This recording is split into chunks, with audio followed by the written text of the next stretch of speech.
Hi, so welcome to another CommerceLab Hangout. In this episode, we're focusing on user experience, or UX, as it's often referred to. You're certainly welcome to join the conversation over Twitter or on Google+. Use the hashtag CommerceLab. See, I don't know how I speak that and make it clear what it is. And our community manager will be tweeting during the event, and she will take a look for those questions and comments. I am Mark Conley. I'm a person who is a part of this thing today. I'll be acting as a sort of a moderator. I am the co-chair and co-founder of Flexible, which is a user experience conference that's happening in Kitchener on September 14th and 15th. That's just a few weeks away. You should attend, really. And as well, I'm a designer. I work at a company called Caros Health. We make healthcare software, and I help design that and build it. Also in the Hangout today, we've got Tammy Tewinkle. Tammy is a colleague of mine from various contexts in the past. She has been a user experience architect at BlackBerry, and has since leaving there has worked. What has she done? Worked with a lot of startups through the Velocity and Communitech here in Kitchener-Waterloo, and has also been an advisor at REAP, Research Entrepreneurs Accelerating Prosperity. I've been involved with that group as well. And then Terry Costantino is also with us. Terry is a principal at Usability Matters, which is a UX consulting firm based in Toronto. Toronto's near here, right? I think it is. Pretty close. It's nearby. Hello, Cami. Hello, Terry. Hi. Hello. Does that seem okay? All right. So before we start, why don't we talk a little bit about how we got into UX? What are our backgrounds? How do we get into this? How did that work out? Maybe Tammy, you could start. Sure. Well, I started in a computer science degree. Well, actually, before I started that, I started with a sort of smaller program that then led to the degree in co-op work, but never really saw myself as a coder per se, because I'm kind of a Luddite with machines, so I'm probably the last one to try new machines and things like that. So what was I doing in computer science? Well, doing a lot of problem solving. And then it wasn't until fourth year that I actually got to an HCI course, and I found that this sort of pattern is still quite common, and was common in many people that I've chatted with or have worked with, so that often people get their HCI course, Human-Computer Interaction, in their fourth year, find it really interesting, and think, what do I do next? So part of my what do I do next was I did a master's in HCI and then immediately jumped into the job market after that. Fantastic. You were genetically set up to do UX. I was. Mark's referring to the fact that I also have a background in genetics as well. Yeah. Terry, how about you, Terry? Took a little bit of a different route, and I think we're going to talk a little bit about the different routes to this role. But I did my undergrad in film and photography, so I guess an interest in communication, and I worked in the art field for quite a long time, but sort of honed a lot of facilitation skills, I would say, in that role. And while I was doing that, I decided to do a master's of information at the Faculty of Information at UT. And again, one course, user-centered design. I thought, hey, this brings together a bunch of things I'm interested in: people, electronic information, and so I decided to pursue that. And when I got out, I looked for a bunch of different, more librarian-style jobs. So I was basically trained as a librarian, and sort of fell into realizing that I could parlay what was this user experience, or I guess we called it human-computer interaction design course that I took into this thing called information architect, which I didn't understand what that was, but it sounded good, and ended up in an agency. And so the three founders of Usability Matters met there, and when the dot-bomb went off in 2001, the end of it, we formed Usability Matters. So that was 12 years ago. And since then, I've gone back to school to do a PhD at U of T in effective information as well, just parlaying my interest in users and electronic information and into a PhD. Cool. This is, I think we've got three fairly distinct routes into this. I did a fine arts degree, studied fine arts at the University of Waterloo. While I was there, I didn't really look at computers. I mean, I did a tiny bit, but not much. Ended up doing more traditional design after leaving school. Had a consultancy partnership with Tammy and a few other people, and eventually ended up going to work for one of my clients, and it just kind of snowballed from there. So my focus has more been on the visual design of things, although I've certainly been able to do other things as well, and got a fair amount of exposure to some of the tenets of usability while working with Tammy at this consultancy. So a weird circuitous route that got me to where I am. Oh wait, I need to ask more questions. Yeah. So Terry, you touched on this a little bit. I mean, why don't we talk a little bit more about these weird routes? I mean, there's three of us in this today, and we've got these three fairly distinct routes. You know, in my experience working with others, they've got other distinct routes. They've gone through, you know, writing programs, or they've gone through psychology programs. There are a lot of different ways to get into this, to what is a fairly big tent. Yeah, no, I would say that's absolutely true. I mean, some of the routes that we've seen people take are from the visual design or a development route. I've seen project managers morph into UX folks. It's an interesting thing. When we're hiring, you know, we look more for empathy and smarts, and sure, we need some skills as well, absolutely. But it can be a really varied skill set. And we do ask people to play usually quite a broad role when it comes to user experience. It's interesting Terry, when you talk about that too, because I find in my experience as well, I've seen people come from a wide variety of paths, and whether they come from development or writing, as Mark was saying, or more of an art base, or content and media design, what's interesting is there's usually some deep interest in trying to understand people. Yeah. And as you said, you know, when you're looking for skill sets in terms of empathy and smarts and things like that. And, you know, I've worked with a lot of technical writers. Some get UX, some don't. Doesn't make them worse or better technical writers. They can be quite efficient in what they're doing as far as writing goes. But some of them may not think from a user perspective. And I think part of that is letting go of your own way of thinking and allowing somebody else's model to speak to you, which then I think goes back to what you were talking about in terms of empathy. Similar with developers. I've worked with some very talented developers. Some think in a UX way, some don't think in a UX way.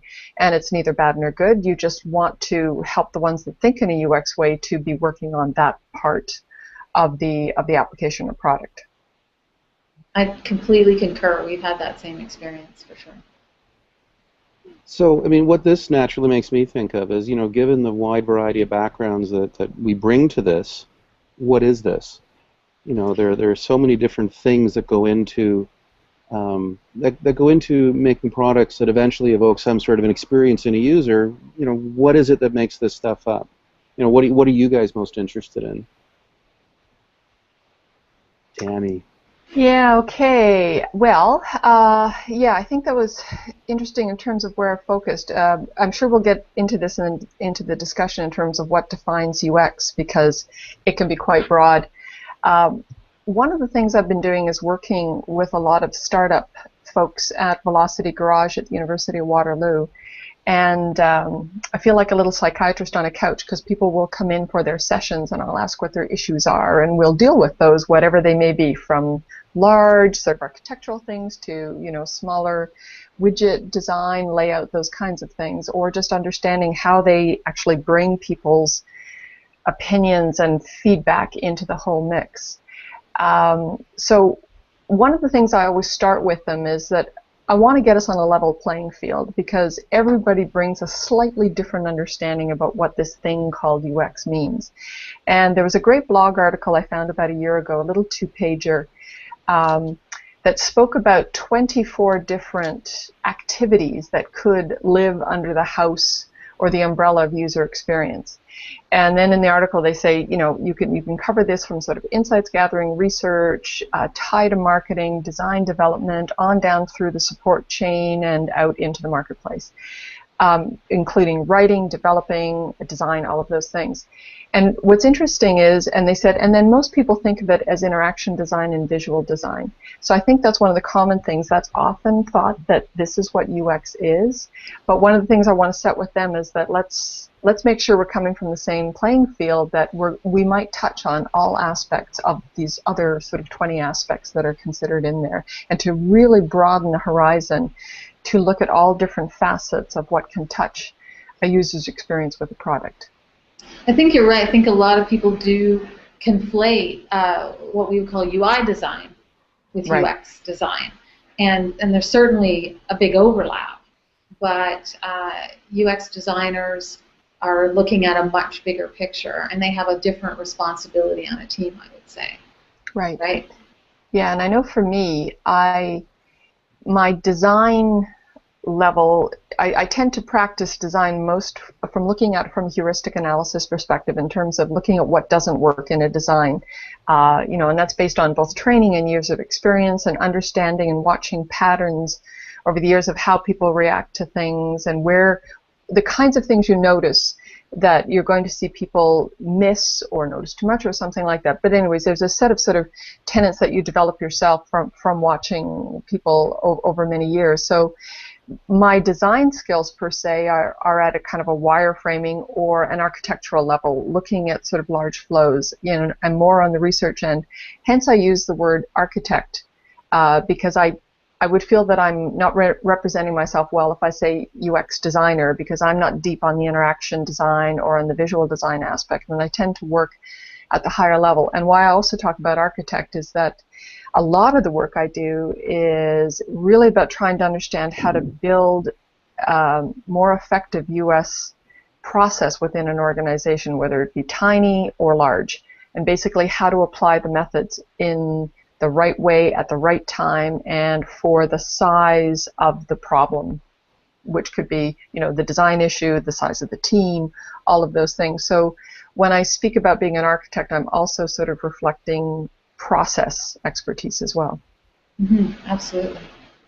Well, I mean, so Tammy, I think that reference to process is important, because, you know, you and I have over the years had conversations about, you know, the fact that I'm a designer, and so I'm focusing on the visual design, and there are any number of artifacts that come out of the work I do, and it's very easy for people to see that. The work you do and the way you've described it here is it's about a process. It's not necessarily about artifacts. And in Right. the absence of artifacts, how do you convey the value of the work you've been doing, and how do you have an impact on a given project? That's a great question. It's one of the things I've noticed related to that question is lately, when job postings come up, and it could be from an architect or a design perspective, a lot of companies are asking for portfolios. And it's difficult, as Mark was referring to, when you don't represent the final artifact, or you can't point to the specific things because you're working with interaction designers and visual designers.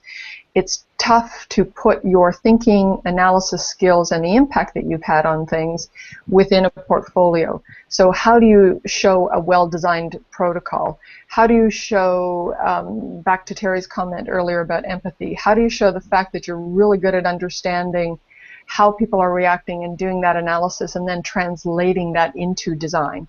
You can point out specific issues, but you also may not be the literal fingers and hands that build and compose the final artifact. You can point to pieces and the rationale behind what you recommended, what you didn't recommend, and what the trade-offs are.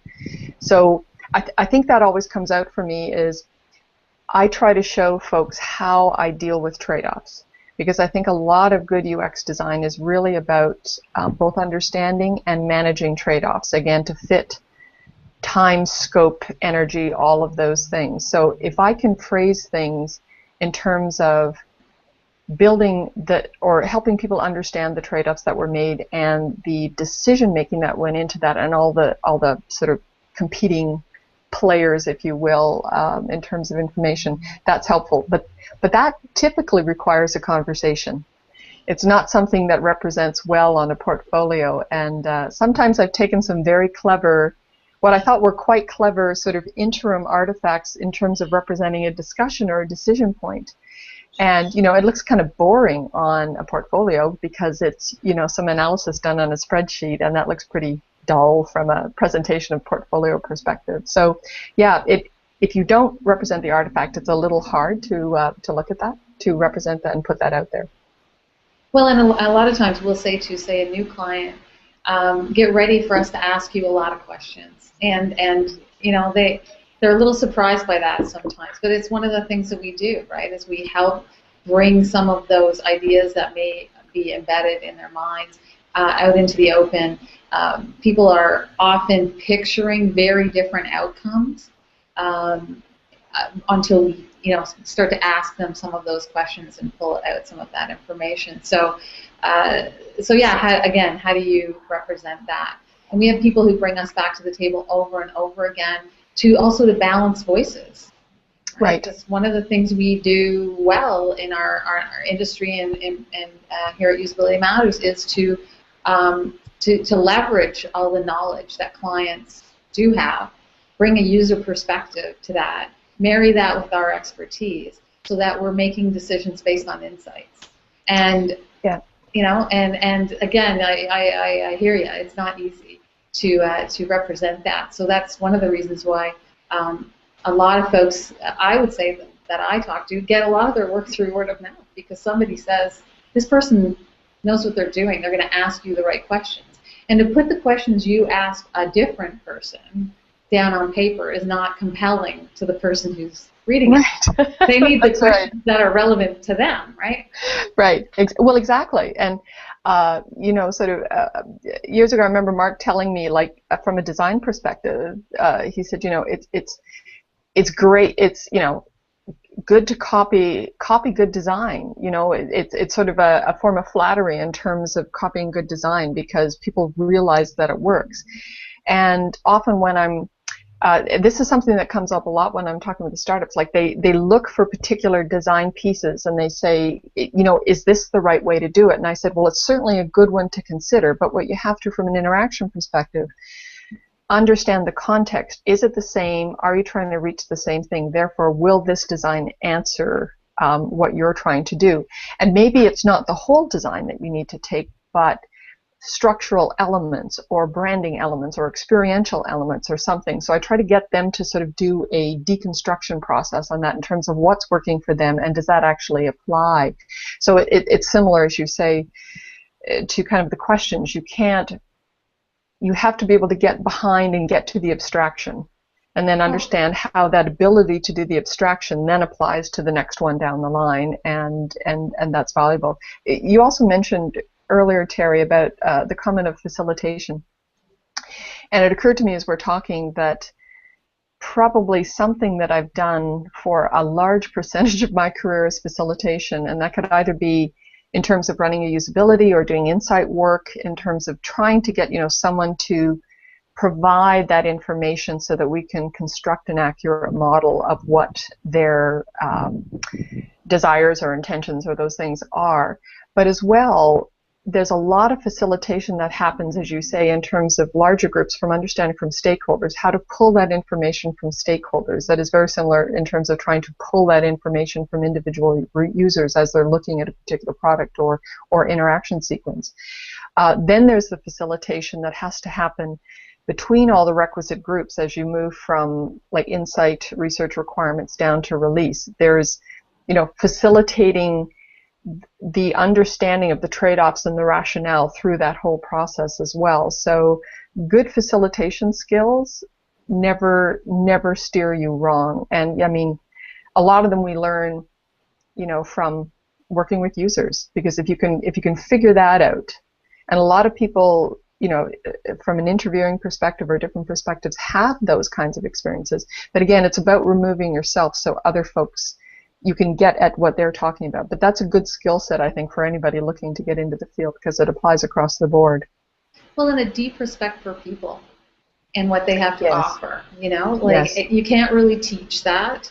I have met senior UX designers who had lost that or maybe never Yeah. had it. Yeah. And it's time for them to move into a different role. Yeah. Yeah, because I say people and not users because it Yeah, could that's a be good point. anyone, right? It could be Yeah. anyone that you have to work with, Yeah. because there's this idea of lone kind of genius design. I mean, No. who does that? Well, not in the UX field for the most part. No. Because we get that more voices at the table brings about the right sets of questions, and solving the right problems. And yeah, that doesn't mean that you're right every time, and that your first blush is going to be perfect. But we know, as you say, Tammy, how to get out there, put it out there, show, do some testing around it, and continue to improve something based on all the right kinds of input.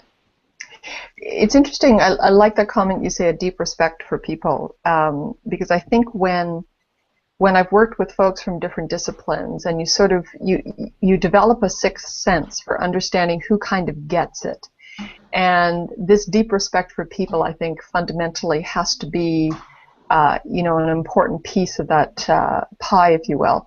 In a similar manner, whenever I've done workshops or done any teaching with respect to usability or training for new folks on a team or something like that, one of the things I'll always say is that I've never met a user that I didn't learn something from, or a person, to your point, Terry, involved in a usability study that I haven't learned something from. Now, and some of them kind of look at me and go, yeah, like really? Are you just being a little too altruistic there? And sure, some folks you just get more sort of meat, if you will, to analyze and work with. But the minute I make assumptions about what that person potentially could deal with me, for me, is the minute that I'm not doing my job in terms of facilitating that interaction. And even if you don't get through all the tasks, if it's a particularly, sort of a person that it's difficult to get them to sort of speak or be comfortable or something like that, there's always something I learn. And if nothing else, it's just to reinforce, as you say, that deep respect for people. Yeah. Well, and even someone can have an outlier comment. Yeah. That, and again, we don't want to put too much stock sometimes in some of these things, but if it resonates, because with qualitative research, such as usability testing, we're looking for insights, not right. quantitative measures. And if it resonates with the team, even if only one person said it, and it might be that person that you think was not the right fit for that test. So I totally agree with you. We get something out of everyone. It's quite funny because we can do 8 or 10 sessions back to back, and in the back room, if clients and others are watching, they'll be exhausted, whereas right. the facilitator is ready to keep on going, which is quite That's funny. Right. We get a lot of energy off the working with the people. Yeah, yeah. Sort of changing track slightly. I mean, the three of us have been doing this since the 90s. Anyway, and I guess what I'm wondering is, over the last 5 years, it seems to me that there has been a very strong emergence of interest in user experience from people in the technology industry who maybe had not been aware of it previously. I don't know if you guys have noticed that, but I've certainly noticed that along with some of my other colleagues. And I would even say that they might be defining it a little different too. It's, honestly, we jumped on the bandwagon 5 years ago too. Oh, we're going to all call it user experience now? Okay, let's do that. It's a good definition. I mean, I think it's useful, but I think that everybody does it now. Like, if you look down a list of people, everybody says they do it. And I guess if you design a user experience, you're going to be a user experience designer. but I think some of us really might have a user experience. Yeah. And do they do it by themselves? Yeah. And what are the bits of the user experience that are sort of beyond your control, and the best you can hope to do is influence it and maybe guide it in a particular direction, but there's really a lot going on that can't be directly controlled. Mm-hmm. Yeah, you make a good point, Mark. It's interesting because I think I mean, I've worked startups, I've worked small companies, medium, large companies, corporations. I've worked agency, and I remember in the last couple of years that people would say to me, but like UX, it's the new black, it's the new, everybody's talking about it, everybody's doing it, and I guess there was part of me that went, really? Like, just, I mean, I hadn't sort of pulled my head out from what I was doing. I was pretty immersed in that, and I guess because a lot of folks, I knew work-wise did UX, but I thought, this is interesting. So I started to look at what did that exactly mean, and I think when thinking about this panel, I was trying to think of what's changed and what hasn't changed. So certainly awareness has grown tremendously. There's probably any number of reasons, from smartphones being in everybody's hands, people sort of experiencing something that's either easier, more difficult, or empowering, or whatever those series of experiential emotions might come from dealing with smartphones. I think maybe that, and of course with all the media around that. So part of that, I think, has played a part in sort of growing the awareness in the general public about what is user experience. And UX is kind of catchy because, Terry, as you kind of alluded to, I mean, I've had I don't know how many different job titles, and substitute designer, architect, analyst, specialist, professional with UX, UCD, HCI, whatever, but I kind of do the same work, but it's, the title changes with what's sort of de rigueur at the moment. So I think the awareness has definitely increased, and people have cottoned on to it, that it's like, ooh, this is cool. And I think when they learn a little bit about it and they see what it means in terms of creating something, there's something really, I think, that inspires passion about that sort of creative process and the integration of things to this sort of lovely unit whole that comes out that's very seductive at some level. And maybe that's partially what's helping it. For me, what hasn't changed is there's a lot of awareness, but the part that there's still a ton of work to be done is because it's great. People are on the train and saying, yes, let's do UX, and then it's sort of like, okay, now do you have a deep understanding about what this means to apply to a software engineering process or a hardware engineering process or a product development process? Do you know what this is going to take to do it well from beginning to end? And that, that's always been a lot of hard work, I think, to sort of work with an organization to figure that out, depending where they are. And I think that's still the case. Because even in well-established UX departments with reasonably well-established processes, there's still improvements that could be made, and I'm sure you see that within the clients that you work with, Terry. Yeah, and the sheer number of experiences that need to be designed. Yeah.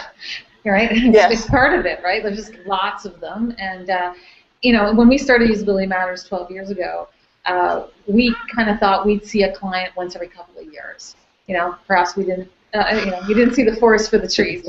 But what has happened, and that might have been 5% of one marketing person's job, or 0% of someone in the IT department's job. They just got interested, and they put up a website, and marketing got wind of it and went, oh, what the heck, right?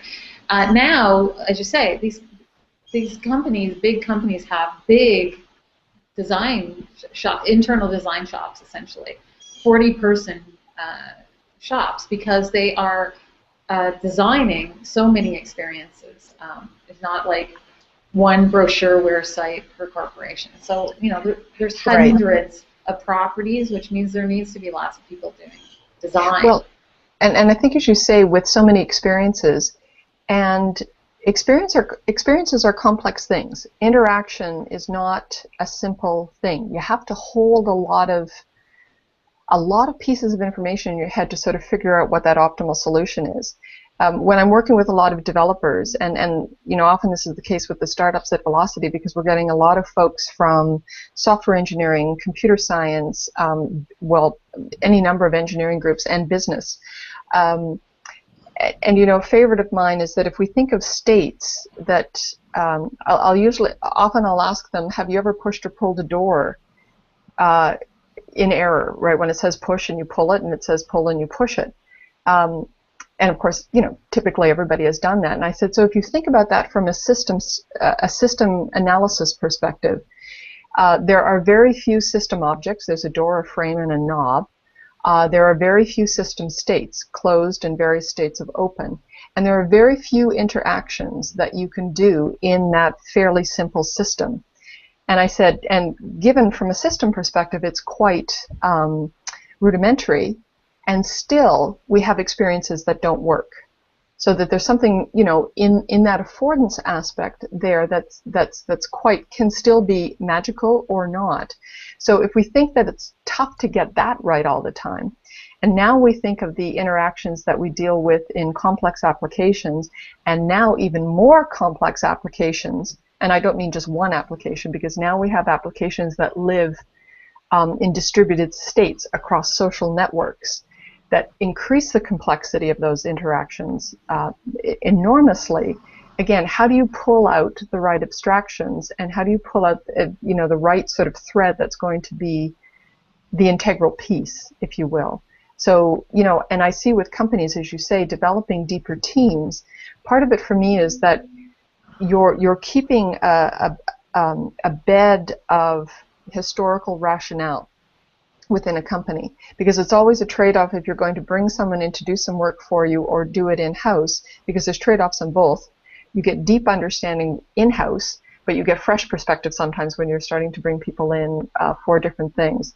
I know a lot of the work we did at BlackBerry, having historical knowledge and deep understanding of what trade-offs were made over the product over the years was very helpful in knowing when we could get new design features in, when there was time to do it within the product cycle. So having that history, you didn't have to sort of come up to speed on that. You had this deep, deep, deep understanding of knowing when you could plug and play at the right time.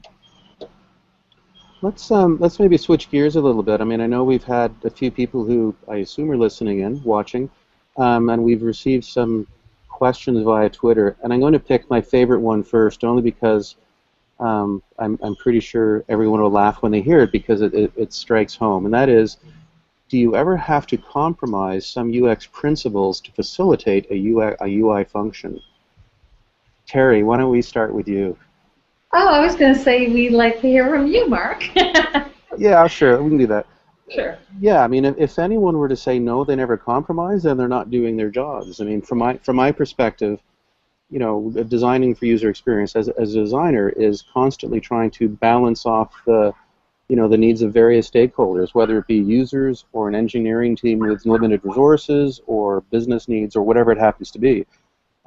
Absolutely, because if I'm not able to make those compromises, someone else will make them for me. And honestly, I would much rather make a decision myself about where we can make the compromises, or work closely with a team to figure out, what can we do differently, than leave that in someone else's hands. So yes, I make compromises, but I hope and I'm fairly confident that I'm making reasonable compromises.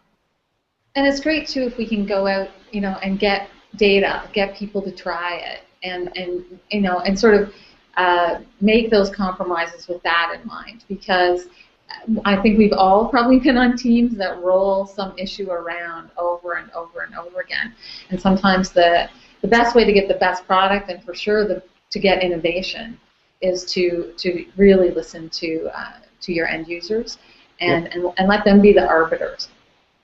Yeah, we're really lucky that we've got that that tool in our toolbox, exactly. The ability to go out and show something to users, to run a test, to get input in various ways that sort of turns it less into a religious war between designers and developers, and turns it into a collaborative process of understanding what the product needs to be. That sounded deep. How about you, Tammy? Well, I think I'll just refer back to the earlier comments I made on just making trade-offs, because I think inevitably in design you're always making different trade-offs, and I think that's where the compromise comes in, because if you understand the balance of what you're doing within that decision, that's the compromise you're making. Yeah.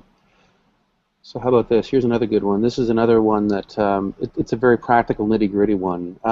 In fact, do we have any tricks to get users comfortable, openly honest when testing while preserving ethics? I'm not sure what that parenthetical thought means, but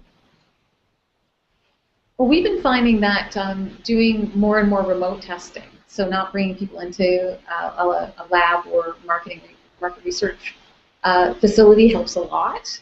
Then they're using their own computer, their own tool sets, and it crosses a lot of potential issues. It also allows us to interact with folks who might be using an assistive technology of some kind. So we do find that people get shockingly comfortable shockingly quickly, I have to say. And we do, yeah, some of the practical things are, and these are like tried and true in research, is, you know, we ask some really honest questions up front that are very specific to that person, so that their answers they will know. It's not like we're testing them or quizzing them. We'll ask them to describe the last time they tried to find a widget online or something that they can talk about, and quite quickly I find they get very comfortable, and how comfortable the facilitator is helps too.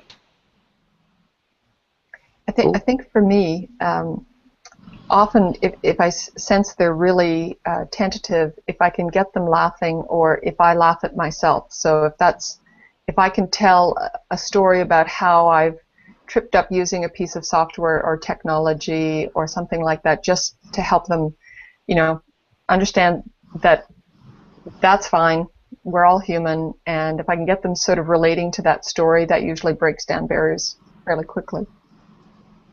And in our intro, we say if you find something confusing or difficult, you're only going to be one of many, and that's the kind of thing we're looking for. So we actually encourage them to express to us when they're frustrated or confused. So I think that helps a little bit too. That reminds me too, Terry, that often I'll say, you know, because people will want to sort of do well or perform well when you're doing some kind of study, that I'll often say is like, man, you know, if you don't like, if everything works, like, then, you know, I'm not going to be able to do my job as well. So we really need to dig deep as to figure out what's not working well. And you know, and again, if they sort of understand that from a sort of more lighthearted perspective, it just eases it a little bit. Right. We haven't got a lot of time left, but there's a couple of questions that are sort of related to each other that I thought it might be interesting to address. You know, we talked earlier about how UX has become more of a thing that people are aware of in the industry.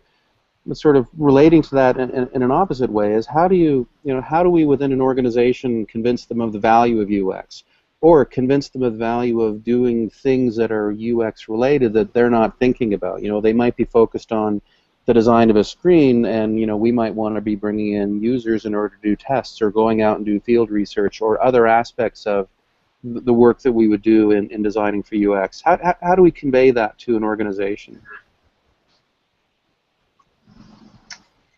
I guess one of the things is often, Mark, you bring up a good point about being able to get users in versus just doing sort of heuristic evaluation inside, and often that's what you have to do first, and it requires some convincing. Often within a corporation, if you can do some very quick and dirty usability with people who aren't involved in the design process, if you're in a large enough company, i.e. students coming in, new hires, those kinds of things, that's a way to maybe get very targeted pieces done that don't take up a lot of time. But then the trick is you have to find sort of the right little piece, the right little story to bring to your boss, to their boss, to show the value that can be there. If you don't have a story in hand, if you got those, that's great. But, you know, basically start small and start to show what the value is from any particular activity that you're doing, and then often if you're starting small and then building upon that. And certainly if you can get someone to observe even a pilot study or, as you say, using someone from around the office. We've often had folks that were a little skeptical about the value, and then when we do the pilot, they want to know if it's recorded, can we start to make changes based on this pilot? Like, they get pretty enthusiastic. In fact, what we have to do is kind of hold them back, not to make all the changes based on one person's input. But yeah, it does continue to be a challenge. We'll often say to clients that someone is designing the user experience. It's even if it's not conscious. just make sure you know who it is, right? Because if you're leaving all the decisions to the last person in the chain hasn't had the benefit of understanding some of the objectives, etc., that have come down the line, which shouldn't happen either. But that's a problem. So someone's going to have to make the decisions, make them sooner rather than later. Yeah, absolutely. I mean, this stuff is happening whether it's conscious or not. Exactly. And so moving on to one last area to explore, we had a few different areas we wanted to explore. I would imagine that some of the people who are listening here want to find out how can they get into UX, how can they get into the field. I mean, they've heard about it, they've read about it, they've maybe had some exposure to it within the organizations they're in, or perhaps on a work term if they're a student. How can people get into this field? How can they start doing what UX people do, whatever that might be? Tammy, maybe you could start. Well, if they're local, they could go to Flexible, right, Mark? We actually have a workshop that addresses that very question. But yeah, there are other things you could do too. Well, I've found that a lot of folks will approach people who have worked in the field to try to get some idea, whether it's sitting down to have a coffee or just understand how to get in the field or how people got started. And that might spark some ideas for them. I think for a lot of, again, with the startups that I'm working with, I will encourage them to just get their product in front of a couple of users that they don't know and tell them to both listen and observe, and to treat those as two separate activities as well, or to be consciously thinking about those as two separate activities. And just let themselves, just give themselves permission to be able to do that, just to start to stretch their mind a little bit in terms of removing from their own model of what this thing does to understanding what another model, how somebody else might approach that. Terry? Yeah, and so as we've talked about, people have taken different paths to this role, but I think it's really hit home for me recently that I'm not sure you can be an entry-level UX specialist. I think it takes some experience, and I think that experience is usually on the ground in one of the other parts of a team. With perhaps a different skill set. Myself, even though I had a background in library science, which might seem like a good fit for an information architect, and it was actually my background in writing that allowed me to become a content member of a team. So I, did a lot of work on the content side, and it became clear that I had the right skill and temperament to move into UX. So coming in at a mid-level, I think, is possible, but I'm not sure you can go straight in. So we're talking to folks that are graduating from some of the newer programs where they've done a little bit of everything, and we ask them which is the thing that they feel they have the most skill at. And let's do that one for a while keeping yourself abreast of what's going on in the UX space, and starting to see whether that you have the right mindset, so that they can build their skills and attitude when it comes to UX. But I agree with Tammy. Quite often, talking to a few folks in the field can be really helpful, and they can help you capitalize on skills you've already got as a stepping stone. I mean, my little contribution to this bit would be, yeah, there are programs out there, and if you are, if you're fortunate enough to know when you're in high school that you want to be doing this and you can go into a program, that's terrific. But the reality is you're perhaps more likely to encounter this later on when you're already doing something else. And my take on it is, if your organization seems like it's even remotely interested, there's probably plenty of opportunity to do some of the things we talked about earlier, engage in some little guerrilla pilot programs, try to demonstrate the value of it, and try to find a way to make sure that you're able to help out with that. Sort of relating to that, I mean, there's a gazillion resources out there that you can take advantage of to learn about this stuff and to get yourself to a point where you can start practicing it at at a simple sort of level. I mean, there's a lot of great books out there. There are videos. There are websites and blogs. The internet has an amazing variety of resources that are there to take advantage of and to let you act on if you want to try it out. So if you're looking to get into this, it's not a profession with a licensing board. I mean, honestly, if you're good at it, that is what will matter. And so there is an opportunity to get into it. Okay, so what are we doing here? So I think we're at a point now where we do need to wrap up. I am supposed to say thank you to Terry and to Tammy for participating today. There's a few things I need to say. What do I need to say? Oh, I should mention again Fluxible. People have mentioned it. For anyone that's interested in Fluxible, which is a UX conference that I mentioned earlier, you can go to www.fluxible.ca and learn about the conference, and you can decide whether it's something that you want to come out to and attend. We think it'll be a lot of fun. It was a very good first year last year, and we've got a wonderful lineup of speakers for this year if you're interested. As for what we did today, the video for this is going to be made available through CommerceLab. They will let you know through various social media channels when you can get at it. Apparently there will be highlights available next week. Check out commercelab.ca for other related topics and things related to this video. And please make sure you check in regularly and see what's going on here. Thank you for joining us. Goodbye.